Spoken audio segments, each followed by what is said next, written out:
आज हम दिमाग और दर्द के बीच के एक ऐसे हैरान कर देने वाले रिश्ते को समझने वाले हैं जिसके बारे में शायद ही किसी ने सोचा होगा। पता है, हमारा जो दिमाग है वो खुद दर्द महसूस ही नहीं कर सकता। लेकिन हम जो भी दर्द महसूस करते हैं उसका कंट्रोल सेंटर वही है। ये सुनने में तो बिल्कुल नामुमकिन सा लगता है ना? तो चलिए इस अजीब सी पहेली को सुलझाते हैं। सच तो ये है कि दिमाग में दर्द को महसूस करने वाले रिसेप्टर्स यानी वो खास नसें होती ही नहीं है। ये वो नसें हैं जो शरीर को हुए किसी भी नुकसान का पता लगाती।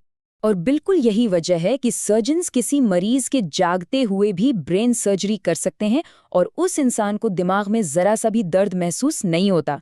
ये तो इस बात का जीता जागता सबूत है।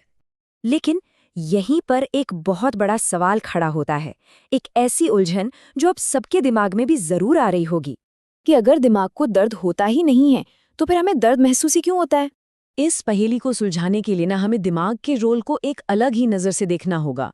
ये समझना होगा कि वो दर्द का रिसीवर नहीं बल्कि उसका मास्टर है। मतलब दिमाग दर्द को सिर्फ रिसीव नहीं करता, वो तो बॉस है, एक कंट्रोल रूम जहां से सब कुछ कंट्रोल होता है। तो चलिए इस पूरे प्रोसेस को स्टेप बाय स्टेप समझते हैं। मान लीजिए किसी का हाथ आग को छू जाता है।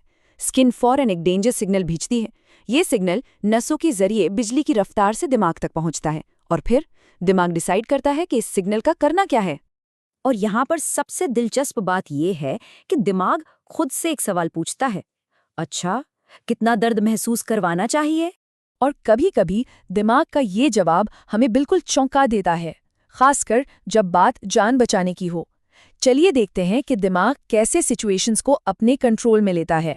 ये असल जिंदगी में हम अक्सर देखते हैं। जैसे जंग में घायल हुए सैनिकों को अक्सर फौरन दर्द का एहसास नहीं होता, या फिर एथलीट्स टूटी हड्डियों के बावजूद खेलते रहते हैं। आखिर ऐसा होता क्यों है?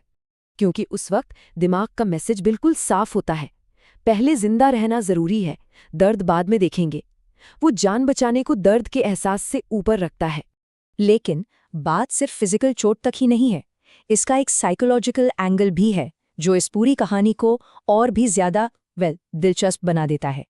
दिमाग की यही कंट्रोल करने की पावर इस बात की भी वजह है कि क्यों स्ट्रेस, एंग्जाइटी, डर या कोई पुराना सदमा ये सब दर्द के एहसास को बढ़ा सकते हैं और कभी-कभी तो बिना किसी चोट के भी दर्द पैदा कर सकते हैं।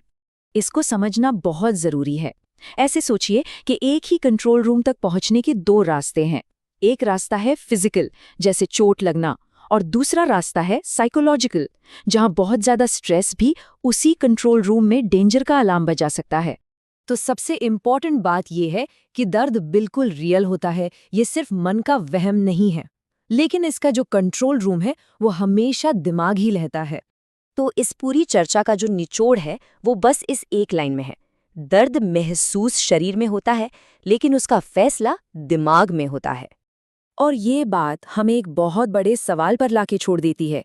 अगर हमारा मन दर्द को कंट्रोल कर सकता है तो जरा सोचिए वो और क्या-क्या कंट्रोल कर सकता है।